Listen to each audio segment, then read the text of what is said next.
Urdu tuition پڑھیے اور وہ بھی بالکل فری، اور اپنا گریڈ بہتر کیجیے۔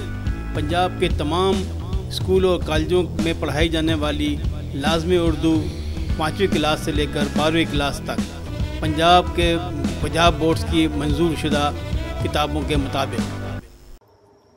السلام علیکم عزیز طلباء، آج ہم 12ویں کلاس کا سبق نمبر 8 جو ایک سفر نامہ ہے اور اس کا نام ہے ہوائی، اس کو بیگم اختر ریاض الدین نے تحریر کیا۔ آج ہم اس کی مشق کر رہے ہیں، تو چلتے ہیں پہلے ہم اسکرین کی جانب تاکہ میں اسکرین پہ جا کر آپ کو اس کی تمام تفصیلات بتا سکوں۔ چلتے ہیں اسکرین کی جانب۔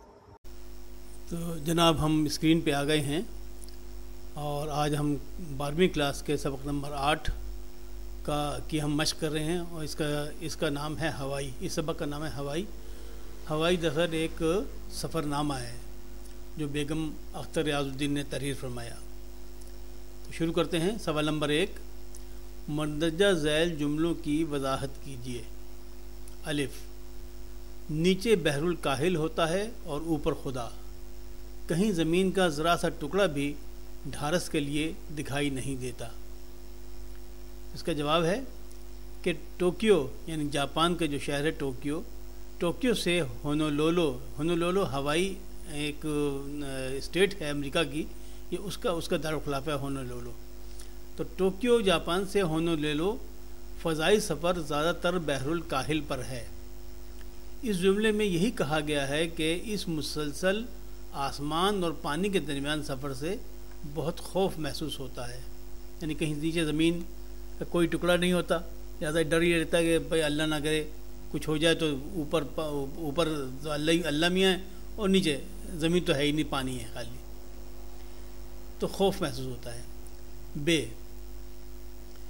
بے میں جناب سب پوچھا، انہیں کہا ہے کہ اگر 26 کو جانا ہو تو 25 کی سیٹ بک کرواؤ، کیونکہ وہ 1440 منٹ سے کم لیٹ ہونا کسر شان سمجھتی ہے۔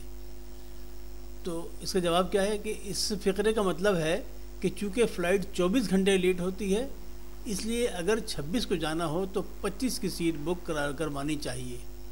یہ بات دراصل فلائٹ کے عموماً لیٹ ہونے کی وجہ سے طنز کے طور پہ کہی گئی ہے۔ 1440 منٹ 24 گھنٹے ہی بنتے ہیں۔ اگلا سوال ہے جیم، خدا کسی انسان کو کلکتے نہ لے جائے۔ اگر مرزا غالب نے اس میں کچھ دیکھا تو ہندوستانی کسٹم افسر اور بنیا پولیس سے پہلے دیکھا ہوگا۔ تو جناب اس کی وضاحت کرتے ہیں اس فقرے کی۔ یہ فقرہ کلکتے کے ہندوستانی کسٹم افسر اور بنیا ذہنیت والی پولیس کی حرکتوں کے بارے میں ہے، جو بغیر رشوت کسی کو نہیں چھوڑتی۔ اور مرزا غالب نے جو کہا تھا کہ یہ ایک شعر ہے مرزا غالب کا کہ کلکتے کا جو ذکر کیا تو نے ہم نشیں، ایک تیر میرے سینے میں مارا کہ ہائے ہائے، یہ مرزا غالب کا شعر ہے۔ تو اس شعر میں مرزا غالب نے کلکتے کی تعریف کی۔ تو یہ اس میں جو ہم جو سفر نامہ لکھا ہے وہ فرماتے ہیں تو وہ زمانہ دراصل انگریزی راج کا تھا، اور اس زمانے میں ایسی حرکتیں نہیں ہوتی تھیں، اسی لیے انہوں نے یہ لکھا ہے کہ ہندوستانی کسٹم افسر اور بنیا پولیس سے پہلے دیکھا ہوگا۔ اب سوال دال ہے کہ جب ٹوکیو سے ہوائی جاؤ گی تو ہوائی جہاز ایسے اچھلے گا جیسے چھاج میں گیہوں۔ تو اس کا جواب کیا ہے؟ اس کا جواب ہے کہ اس کی وضاحت ہم کرتے ہیں کہ ٹوکیو سے ہوائی کے سفر کے دوران جہازوں کو اکثر خراب موسم کا سامنا رہتا ہے، جس کی وجہ سے جہاز بے حد ہچکولے کھاتے ہیں۔ اس بات کا اظہار اس مثال سے کیا گیا ہے کہ جہاز ایسے اچھلے گا جیسے گیہوں کو صفائی کے لیے چھاج میں اچھالا جاتا ہے۔ اب چھاج کیا چیز ہے؟ چھاج ایک ہوتا تھا، ایک سرکنڈوں کا بنا ہوا تختہ نما چیز ہوتی تھی، جس میں پیچھے ہینڈل سے بنا ہوا ہوتا تھا، مطلب تھا کہ اسے ہاتھ سے پکڑا جا سکے، اور اس کے اندر رکھا جاتا تھا گیہوں یا کوئی چیز بھی جو صفائی کے لیے ہو، اناج، اس کو اچھالتے تھے۔ تو اچھالنے سے کیا ہوتا تھا کہ گیہوں تو واپس اس میں گر جاتا تھا، اور اس کے جو چھلکے ہوتے تھے وہ اس سے ہوا کے زور سے الگ ہو کے آگے گر جاتے تھے، تو اسے کہتے ہیں چھاج۔ تو اب وہ مثال اس سے دی ہے کہ جہاز ایسے اچھلے گا جیسے چھاج میں گیہوں. اب اگلا سوال ہے، سوال ہے کہ سارا سفر آسمانوں میں سر سر کرتا گزر گیا. تو اس فقرے کی وضاحت جو ہے وہ یہ ہے کہ اس فقرے کا مطلب ہے کہ جیسا بیان کیا گیا تھا کہ جہاز بہت ہچکولے کھائے گا، ایسا کچھ بھی نہیں ہوا اور سارا سفر انتہائی سکون سے کٹ گیا. اس لیے کہا کہ اس کی طرح سر کرتا، ریشم کی طرح سر کرتا کٹ گیا. اب اس کا جز واو ہے. ڈھلتے سورج میں بحر الکاہل کروٹیں لے رہا تھا اور چاروں طرف زمرد کی آمریت مستحکم ہو چکی تھی. زمرد ایک زرد رنگ کا ہوتا ہے پتھر جو اکثر زیورات میں لگتا ہے، زرد رنگ کا ہوتا ہے. یہ زمرد کی آمریت سے مراد ہے کہ زمرد ہر طرف زردی چھائی ہوئی تھی. تو اب اس کا فقرے کا جو وضاحت ہے وہ ہم نے لکھ دی ہے کہ اس فقرے میں غروب آفتاب کا منظر بیان کیا گیا ہے اور زمرد کی آمریت سے مراد سورج کی زرد رنگت والی کرنیں ہیں جو ہر طرف چھائی ہوئی تھیں. اس لیے کہا کہ آمریت مستحکم ہو چکی تھی. مطلب ظاہر ہے کہ وہ کوئی اس کو ہٹا نہیں سکتا، تو اس لیے وہ آمریت تھی کہ جب تک وہ خود نہ چاہے وہاں سے نہیں ہٹے گی. یہ جو سورج غروب ہو جائے گا تو ظاہر ہے ختم ہو جائے گی. اگلا سوال کا جو اگلا جز ہے زے، اس میں کہا گیا ہے کہ سپر مارکیٹ امریکن سرمایہ داری کا مکمل مظاہرہ اور امریکن طرز حیات کا بنیادی قلعہ اور اس کی لامحدود افراد کا ذخار ہے. تو ذخار اصل میں کہتے ہیں ذخیرے، بہت بڑا ذخیرہ، ذخار، بحر ذخار، یعنی چیزیں ہی چیزیں. تو اب اس کا جواب ہم نے یہاں لکھ دیا ہے کہ سپر مارکیٹ میں اشیاء کے ریل پیل اور لوگوں کی بے حساب خریداری کہ جس سے امریکن معاشرے کی عمارت کہتے ہیں، اس کی مطلب مالدار ہونے کو کہتے ہیں عمارت. معاشرے کی عمارت اور سرمایہ داری کا اظہار ہوتا ہے اور مارکیٹ اشیاء کا بہت بڑا ذخیرہ ہے. ذخار کیا ہے؟ ذخیروں کی جمع میں بہت بڑا ذخیرہ. سوال نمبر 2، درج ذیل محاورات اور ضرب الامثال کو جملوں میں استعمال کیجیے. تو اب ہم استعمال کرتے ہیں. یہ کیا کیا ہے ضرب الامثال؟ اوکھلی میں سر دیا تو دھمکوں سے کیا ڈرنا، دھکے کھانا، انا للہ پڑھنا، خاک چھاننا، بلی کی طرح گھر بدلنا، شیطان کی آنت ہونا، پیٹ میں ہول اٹھنا، ٹھیکی لگانا، آٹے دال کا بھاؤ معلوم ہونا اور پھول نچھاور کرنا. تو اب ہم ان کو استعمال کرتے ہیں جملوں میں، اس سے آپ کو مطلب بھی اس کا واضح ہوتا چلے جائے گا. جواب: اوکھلی میں سر دیا تو دھمکوں سے کیا ڈرنا. مطلب اوکھلی کہتے ہیں وہ ایک لوہے کی بنی ہوئی ہوتی ہے سلنڈر نما، جس میں چیزیں ڈال کے اور حکیم اپنی دوائیں جو کوٹتے ہیں اس کو کہتے ہیں اوکھلی. اور اوکھلی جو ہوتی ہے اس کے اندر اس کو جو چیزیں کوٹی جاتی ہیں وہ بھی ایک لوہے کا بنا ہوا وہ ہوتا ہے، گول سا لمبا سا، جس سے دواؤں کو کوٹا جاتا ہے. ان کو کہتے ہیں دھمکے. مطلب وہ آگے لگتے ہیں نا زور سے اس کے اندر. تو اوکھلی وہ ہوتی ہے جس میں چیزوں کو ڈال کے اور دھمکے سے اس کو مار کے کوٹ کے اس کو باریک کیا جاتا ہے. تو اب اس کا ہم فقرہ بناتے ہیں. بھائی اب تو میں نے الیکشن لڑنے کا ارادہ کر لیا ہے، اوکھلی میں سر دیا تو دھمکوں سے کیا ڈرنا. یعنی اب ہمیں کوئی خوف نہیں ہونا چاہیے کیونکہ اب ارادہ جو کر لیا ہے. اگلا ہے دھکے کھانا. دھکے کھانا یعنی پریشان ہونا، دھکے کھانے کو کہتے ہیں دھکے. تو اس کا جو جملہ ہے وہ یوں ہوگا کہ یہ نوکری مت چھوڑو، بڑے دھکے کھانے کے بعد ملی ہے، یعنی بڑی تکلیفیں اٹھانے کے بعد ملی ہے. اگلا ہے انا للہ پڑھنا. یعنی انا للہ پڑھنے کا مطلب ہے جیسے وہ پڑھا تھا انا للہ و انا الیہ راجعون، یعنی ہر چیز اللہ کی طرف سے ہے اور اللہ کی طرف لوٹ جانی ہے.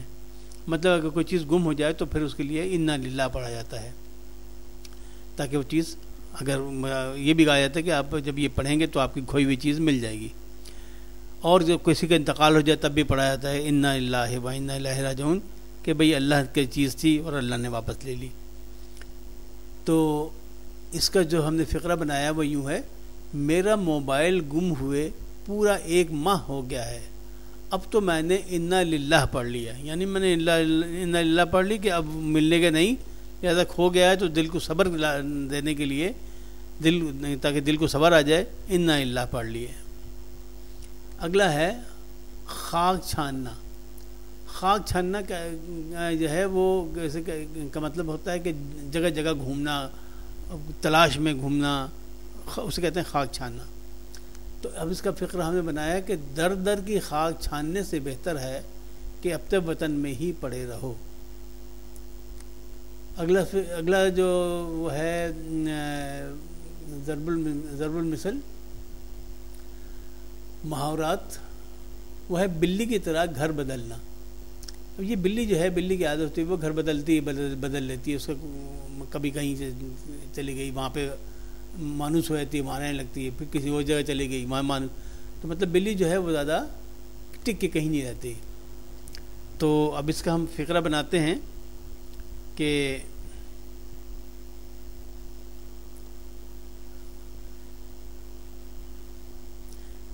بلی کی طرح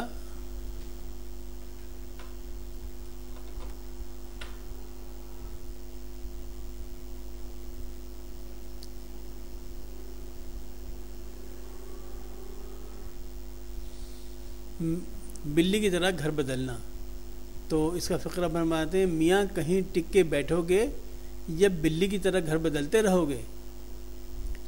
اگلا جو ہے وہ جو ضرب المثل ہے وہ ہے شیطان کی آنت ہونا۔ شیطان کی آنت ہونے کا مطلب یہ ہے کہ بہت نہ ختم ہونے والی وہ چیز، تو اسے کہتے ہیں شیطان کی آنت ہونا۔ تو چلیں اس کا جملہ بناتے ہیں۔ اس کا جملہ یہ ہے، یار یہ سڑک ہے یا شیطان کی آنت ختم ہونے کا نام ہی نہیں لیتی۔ تو جناب ہم نے یہ یہاں اب اگلا محاورہ ہے پیٹ میں ہول اٹھنا۔ پیٹ میں ہول اٹھنا، ہول کہتے ہیں مطلب کہ ڈر لگنے کو، تو پیٹ میں ہول اٹھنا، پیٹ میں ڈر لگنا کیا ہوتا ہے؟ تو اس کا مطلب یہ ہے کہ وہ گھبراہٹ شروع ہو جانا، پیٹ میں ہول اٹھنا، گھبراہٹ شروع ہو جانا۔ تو اس کا ہم نے جملہ بنایا کہ آج پرنسپل صاحب نے بلایا ہے، میرے تو پیٹ میں ہول اٹھنا شروع ہو گئے ہیں، اسی کہ پتہ نہیں پرنسپل صاحب کیا پوچھ لیں، تو اس لیے پیٹ میں ہول اٹھنا شروع ہو گئے ہیں۔ ٹھیکی لگانا، ٹھیکی لگانا کہیں اتر جانا، کہیں بیٹھ جانا، کہیں مطلب آپ وہ کہیں رک جانا، تو اس کو کہتے ہیں ٹھیکی لگانا۔ تو اس کا جملہ ہم نے بنایا، کراچی سے ہونولولو تک کوئی 4 بار ٹھیکی لگانا پڑتی ہے، مطلب کہ 4 جگہ آپ کو مختلف ایئرپورٹ پہ، وہ زمانے میں، جس زمانے کا یہ ہے سفر نامہ، اس زمانے میں جہاز بھی چھوٹے ہوتے تھے اور وہ اتنے لمبے طویل سفر نہیں کر سکتے تھے، تو وہ جگہ جگہ ان کو اترنا پڑتا تھا۔ تو کراچی سے ہونولولو تک کوئی 4 بار ٹھیکی لگانا پڑی، مطلب 4 جگہ ہمیں 4 ایئرپورٹس پہ اترنا پڑا۔ آٹے دال کا بھاؤ معلوم ہونا۔ آٹے دال کے بھاؤ معلوم ہونے کا مطلب یہ ہوتا ہے کہ یعنی سمجھ میں آ جانا کہ کوئی کون سی چیز کیسی ہے، تو اسے کہتے ہیں آٹے دال کا بھاؤ معلوم ہونا۔ تو اس کا فقرہ ہم نے بنایا ہے کہ میرا تو تم بہت مذاق اڑاتے تھے، اب خود نوکری کی ہے تو آٹے دال کا بھاؤ معلوم ہو گیا، یعنی اب تمہیں پتہ لگا کہ نوکری کرنا کسے کہتے ہیں۔ تو آٹے دال کا بھاؤ معلوم ہونے کا مطلب یہ ہوتا ہے۔ اگلا ہے جناب پھول نچھاور کرنا، یعنی پھول نچھاور کرنا ایک ضرب المثل ہے کہ مطلب جب آپ کی کوئی لیڈر آتا ہے تو آپ اسے پھول نچھاور کرتے ہیں۔ یہ پھول نچھاور کرنا جو ہے، پھول ڈالنا اور چیز ہے، پھول نچھاور کرنا اور چیز ہے۔ پھول تو کپڑوں پہ بھی ڈال جاتے ہیں لیکن وہ کوئی خوشی کا موقع نہیں ہوتا، پھول نچھاور کرنا جو ہے وہ خوشی کا اظہار ہوتا ہے۔ تو نچھاور کرنے میں اور پھول ڈالنے میں یہ فرق ہے کہ آپ جب پھول نچھاور کرتے ہیں تو اس کا مطلب آپ خوشی کا اظہار کر رہے ہیں۔ تو اس کا فقرہ ہم نے بنایا کہ دلہن شادی کے بعد جب پہلی مرتبہ سسرال میں قدم رکھتی ہے تو اس پر پھول نچھاور کرنا ہماری روایات میں سے ہے۔ اچھا جی، اب ہم آگے چلتے ہیں۔ اگلا سوال نمبر 3، سفر نامے کی خوبی یہ ہے کہ وہ اپنے پڑھنے والوں کو معلومات اور تفصیل اس طرح مہیا کرے کہ پورا ماحول سمجھ میں آ جائے۔ آپ نے اپنے ملک میں یا ملک سے باہر کسی جگہ کا سفر کیا ہو تو اس کا حال اپنے لفظوں میں لکھیے۔ تو یہ ظاہر ہے کہ ایک پورا سفر نامہ لکھنے کی فرمائش ہے. تو چلیں ہم نے ایک سفر نامہ آپ کے لیے آسانی کے لیے لکھ دیا ہے. آپ چاہیں تو اس کو یاد کر لیجئے, اسی کو لکھ دیجیے گا امتحان میں, ورنہ تو آپ اپنا بھی کوئی سفر اگر آپ نے کیا ہے تو آپ اس کو بھی اسی طرح لکھ کر اور امتحان میں بھی میں اپنی کاپی پہ لکھ سکتے ہیں. تو چلیں شروع کرتے ہیں کہ سال گزشتہ گرمیوں کی چھٹیوں میں ہر ایک نے رائے دینی شروع کر دی کہ اب کے اپنے ملک کی سیر کی جائے. بھائی جان بولے کراچی چلتے ہیں. باجی نے کہا کوئٹہ دیکھنا چاہیے, لیکن ابا جان نے حکم فرمایا کہ آپ کے کاغان جائیں گے. وہ کہتے ہیں نا کہ ہاتھی کے پاؤں میں سب کا پاؤں, سو کسی کی کیا مجال کے اعتراض کر سکے. سچی بات تو یہ ہے کہ ہمارا بھی دل کاغان کی سیر کو مچل رہا تھا. سنا ہے کاغان کی سیر جیپ پر بہت اچھی ہوتی ہے, کیونکہ 4 ویل ڈرائیو کی وجہ سے جیپ مشکل گزار راستوں اور سیدھی کھڑی چڑھائیوں کے لیے بے مثال ہے. پہلے ہی ٹھیکی ہم نے مانسہرہ میں لگائی. اپنی گاڑی ابو کے دوست کے گھر چھوڑی اور وہاں سے ایک نئی نویلی جیپ والے سے معاملات طے کیے اور روانہ ہو گئے کاغان کی جانب. رستے میں بلند و بالا پہاڑوں جیسے گلیشیئر اور ان میں سے بہتا ہوا یخ بستہ پانی. ایک گلیشیئر کے بہاؤ میں ایک ریسٹورنٹ تھا. باندھ کی چارپائیوں پر لوگ براجمان اور گرم گرم ٹراؤٹ مچھلی اور کڑھائی سے لطف اندوز ہوتے لوگ. ہم نے بھی وہاں کھانا کھایا. کولڈ ڈرنک کی بوتلیں گلیشیئر کے پانی میں یخ بستہ, مزہ آ گیا. وہ کھانا کبھی نہیں بھولے گا. شوگران کے بعد پہلا پڑاؤ تھا ناران. ناران تک کا سفر بہت عمدہ رہا, کیونکہ سڑک پکی اور مناسب چوڑی تھی. اگرچہ ایک جانب بلند و بالا پہاڑ اور دوسری جانب سینکڑوں فٹ گہری کھائیاں تھیں, اور جب بھی سامنے سے کوئی گاڑی یا ٹرک آتا دکھائی دیتا تو کلیجہ منہ کو آ جاتا تھا. لیکن سب نے ایڈونچر سمجھ کر خوب انجوائے کیا. رات ناران میں گزاری اور صبح روانہ ہو گئے کاغان کی جانب. رستے میں ایک مقام آیا جس کا نام تھا سری پائے. اللہ جھوٹ نہ بلوائے, ہمارے تو منہ میں پانی آ گیا. لیکن جیسے جیسے ہم آگے بڑھتے گئے ہم آگے بڑھتے گئے ویسے ویسے خون کی گردش اور دل کی دھڑکن تیز ہوتی چلی گئی. ایک پتلی سی پگڈنڈی اور سیدھی پہاڑی, دائیں بائیں گہری کھائیاں.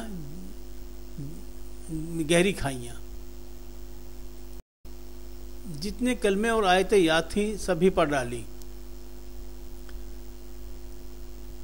اور آنکھیں زور سے میچ لی کہ شاید اس طرح ہونی ٹل جائے.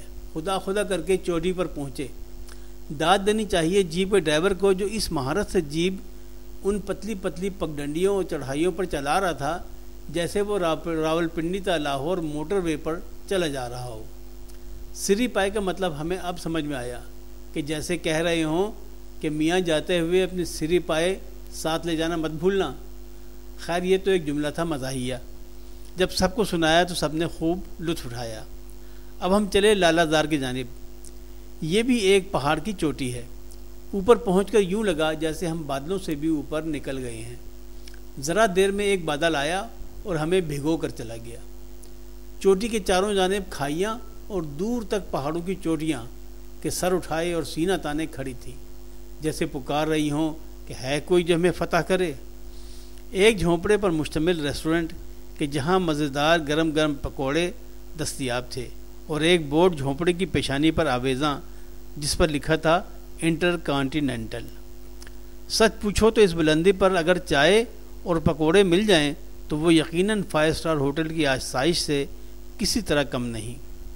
اللہ اللہ کر کے یہاں سے نیچے اترے اور چل دیے مشہور عالم جھیل سیف الملوک کی جانب. رسہ یہ بھی ویسا ہی تھا, سخت دشوار گزار, لیکن ہمارے جیپ کے ڈرائیور کی مہارت بھی دیدنی تھی. یہ جھیل اللہ کی قدرت کا ایک نادر نمونہ ہے. ہر طرف سے بلند بالا پہاڑیوں کے بیچوں بیچ ایک پیالہ نما جھیل. پانی ایسا کہ تہ کے پتھر بھی صاف نظر آ رہے تھے, اور ٹھنڈا ایسا کہ جیسے ابھی فریزر سے نکالا ہو. کشتی میں بیٹھ کر سیر کر ہی رہے تھے کہ ڈرائیور صاحب نے صدا لگائی کہ ہمیں عصر کے بعد واپس جانا ہے تاکہ روشنی ناران پہنچ جائیں. واپسی کا سفر بھی انہی رستوں پہ تھا، بس فرق یہ تھا کہ جاتے ہوئے پہاڑ ہمارے دائیں جانب تھا اور کھائیاں بائیں جانب، اور واپسی میں کھائیاں دائیں جانب تھیں اور پہاڑ بائیں جانب۔ رات ناران میں گزاری اور صبح ہوتے ہی واپسی شروع ہو گئی۔ رستے میں ڈرائیور نے بتایا کہ کچھ ہی دور ایک مقام ہے جس کا نام ہے شنکیاری، اور وہاں چائے کے باغات ہیں۔ سب نے کہا یہ تو ضرور دیکھنا چاہیے۔ شنکیاری پہنچے، چائے کے باغات کی سیر کی، ایسی خوشبو کہ اور کسی باغ باغیچے میں نہ ہوگی۔ وہاں سے قہوے کے پیکٹ خریدے اور خیر سے پہنچ گئے مانسہرہ۔ ڈرائیور کو اس کا معاوضہ بمیں ٹپ ادا کیا اور گرم جوشی سے رخصت کیا، اور اس کا شکریہ بھی ادا کیا کہ اس نے اتنی اچھی طرح تمام مقامات کی سیر کرا دی۔ ہم دنیا میں بہت گھومے پھرے ہیں، لیکن سچ پوچھئے ایسا قدرتی حسن ہم نے تو کہیں نہیں دیکھا۔ اگر عمال حکومت کچھ توجہ کریں تو یہ علاقے ہمیں مالا مال کر سکتے ہیں۔ تو عزیز طلباء، میں نے آپ کو یہ تمام پوری مشق کر کے بتا دی ہے، اور اس میں ایک جو اپنی طرف سے ایک سفر نامہ لکھنا تھا وہ بھی میں تحریر کر دیا ہے، اور تاکہ آپ اس سے فائدہ حاصل کر سکیں، اس کا آپ یاد کر کے اپنے امتحان کی کاپیوں میں لکھ سکیں۔ تو یہ آج سبق یہاں ختم ہوتا ہے۔ اب اگلے سبق کے لیے جب حاضر ہوں گے تو اس کے لیے ضروری ہے کہ آپ میرے اس چینل کو سبسکرائب کر کے اور بیل کے آئیکن کو دبا دیں، تاکہ جو ہی میں نئے سبق اپلوڈ کروں آپ کو فوراً اس کی اطلاع مل سکے۔ اور ساتھ ہی پھر وہی گزارش کہ اپنے دیگر ساتھیوں کو بھی اس کے بارے میں بتائیے، کیونکہ یہ جو ہماری محنت ہے یہ صرف چند اشخاص کے لیے نہیں بلکہ قوم کے سب بچوں کے لیے ہے، اور علم کو آگے بڑھانا یہ ایک صدقہ جاریہ ہے۔ تو یہ آپ کا بھی فرض ہے کہ آپ اپنے دوستوں کو اس کے بارے میں بتائیں۔ تب تک کے لیے اجازت چاہتا ہوں۔ اللہ حافظ و ناصر، فی امان اللہ۔